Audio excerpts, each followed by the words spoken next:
Good morning, guys. This is Jonathan with Apex Roofing. I'm making a YouTube video today for you guys, and basically it's going to go over the process of filing an insurance claim for your roof. A lot of these things might carry over if you had some damage on your siding or your windows. Some of these things will apply as well. The first part we want to go over in filing a claim is, how do you know if you need to file a claim?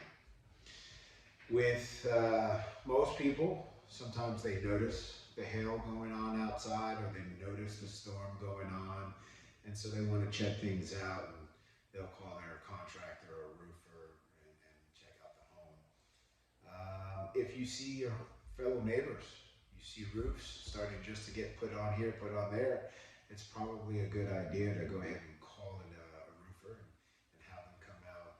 Most roofers do free inspections, so call whoever your roofer is. If you're in the Central Texas area, hopefully you're calling us here at Apex Roofing, and we'll be able to help you out with that.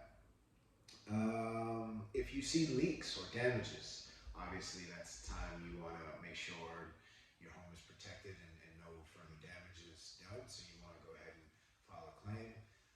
But before you file a claim, let's go ahead and say, great, I know I need to file a claim. What should you do? The insurance company is going to send out an adjuster, basically an advocate for the insurance company. It's beneficial to you, the homeowner, to have an advocate for yourself. So how do you do that? Go online, look on Facebook, look at Google reviews, look at Yelp reviews, look at Facebook reviews, and you're going to want to find a roofing company that is local to your area. You've probably heard of storm chasers, or you've had people knocking on your door after a hailstorm.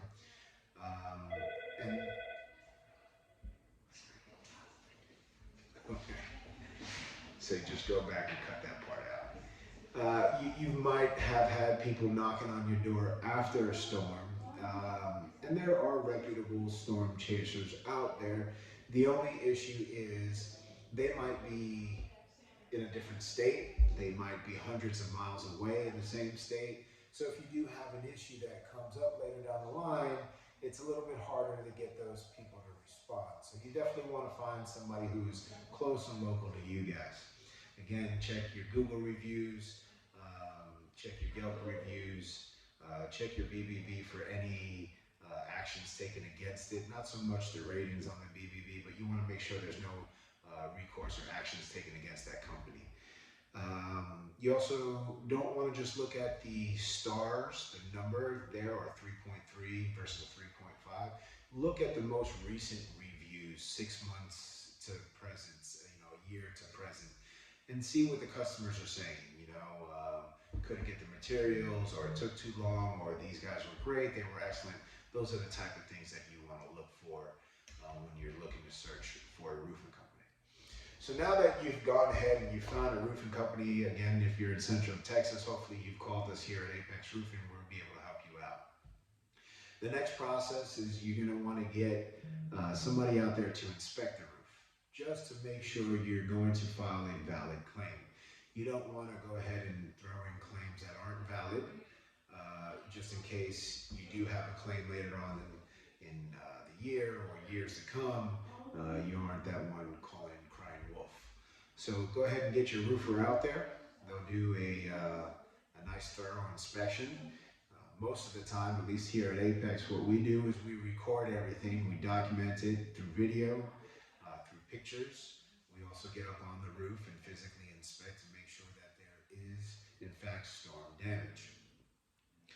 After you have your roofer come out and they say, okay, yes, Mr. and Mrs. Smith, you do have hail damage or storm damage or wind damage, whatever the damage may be, let's go ahead and file in a claim. You can file it on your own. You can take charge of the whole situation and call them all on your own. You're entitled to do that. It's your home, it's your policy. Me personally, I would like somebody there on my behalf to make sure that the insurance company keeps their word in the agreement. You pay policies and premiums every month and every year. You're doing your part, so it's nice to make sure that the insurance company does their part when it's needed. What you'll need to file a claim, you're going to need obviously your policy number. They're going to ask you for your address, and you should know that as well. From there, they're going to set up a time for their adjuster to come out and verify the damage that was there. Not all roofing companies will be there when your adjuster comes out. You want to definitely make sure when you're screening your roofers that they do say that they will be there when the adjuster is there. Not because they're not going to record everything, but it is a human up there and they might miss something that you had noticed before. So it's good to have the roofer there. Hey, Mr. or Mrs. Adjuster, don't forget you have a mark here and a mark over there. Oh, thanks, appreciate it. And they go ahead and they notate that for their report. After the adjuster comes up, they're going to document everything. They go back to the office and they have underwriters and everything like that to review the process, review the claim, and make a determination. The determination can go one of three ways. You can get fully approved. You can get partially approved, which means you did have damage, but it was only enough for repairs, and a repair would suffice in making sure your roof is intact and the system is doing what it's supposed to do. And then the third is a denial. So let's go into a denial here. If you're denied, one of the top 5 common mistakes homeowners make is they just take it at face value. So an insurance company says, nope, you don't need a new roof. A lot of homeowners say, okay, great, don't need a new roof, and they go about their business. 6 months, a year, 2 years down the line, whatever the case may be, they may or may not have some leaks. By that time, that insurance period has passed for that claim. Now you're left to pay for this out of pocket, so we always want to avoid that. If you are denied, it is a tactic that insurance companies do. You're not always in good hands when an insurance provider says no. You have to remember it is a business, and in business they want to make profits. They don't want to pay out if they could avoid it. So that's why it's good to have a roofer with you. Make sure you chose a roofer before you file a claim. This way, if it is denied, we can refile. Insurance companies do this simply greed and profits, or they also know that up to 20% of people won't refile. They will say, oh, the insurance company said it's good and I don't have to do anything more than that. But let's remember what we're talking about. We're talking about your roof, which is the most important aspect of your home. So if you were going to a doctor and you had to get some type of special surgery or something, and maybe you didn't want to get surgery, you wanted to see there was a way to do it without that, you'd get a second opinion. Same thing when they deny the roof. Maybe that adjuster missed something, maybe he forgot to add something in his report, and when it got to underwriting, the numbers didn't add up and they denied it. So let's go ahead and refile that claim, get a second adjuster out there, get another set of eyes to look at it, and more oftentimes than not, they go ahead and approve it from there. Again, if there is damage, to go ahead and mark a claim. So we got the second adjuster coming out. Now everything looks good. A lot of people say, well, what do I do from there? How much am I going to pay out of pocket? What are my costs? If you're going to replace your roof through an insurance claim, the only cost that is to you is your deductible.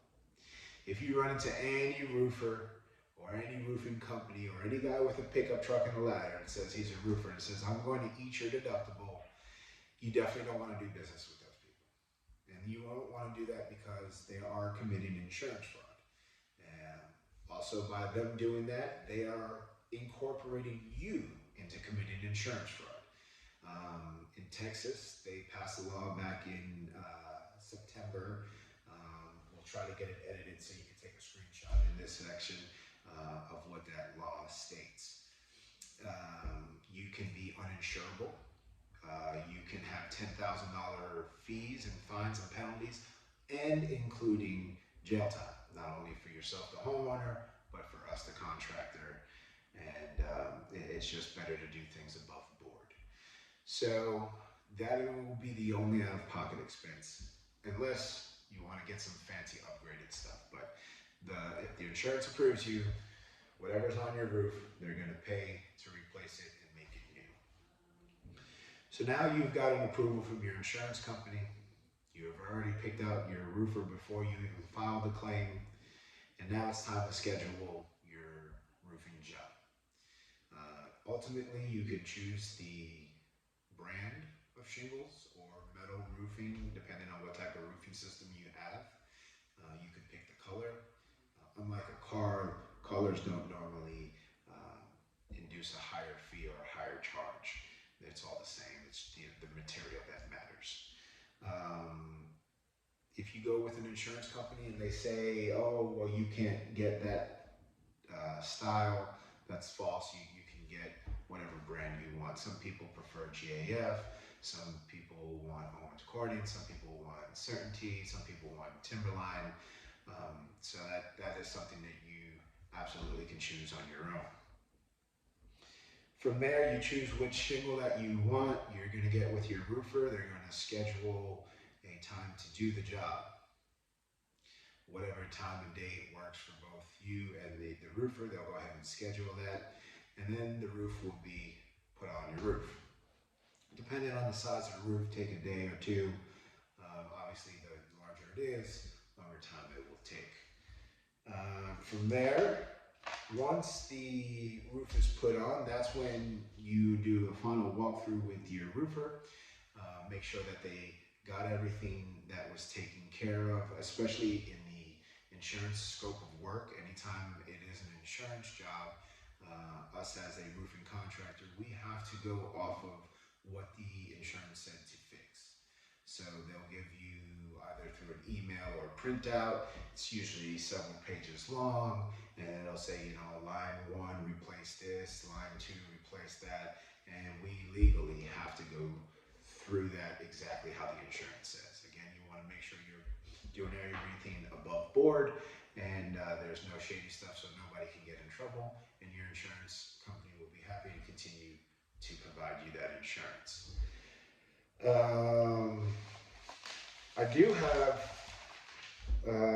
I want to get into the 5 most common mistakes homeowners make when filing a claim, but I think I might save that for another video. Let me know in the comments down below if that's something that you'd like to see, or maybe have a diagram next time, or maybe redo this video. We like to get that feedback from you to make sure we're actually providing a service to you, even when it's just these free educational videos on YouTube.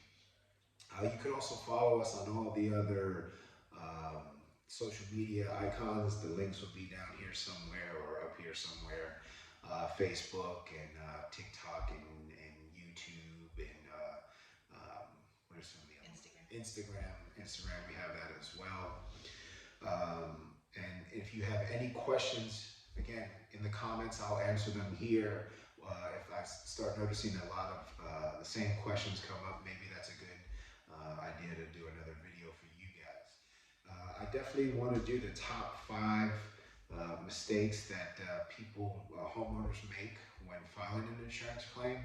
And so go ahead and subscribe to the channel, hit the little bell notification so you can see these new videos that come up, and you'll be alerted when we do that. Well, hopefully we can get you guys one, at least a video a week, and help you guys out and go from there.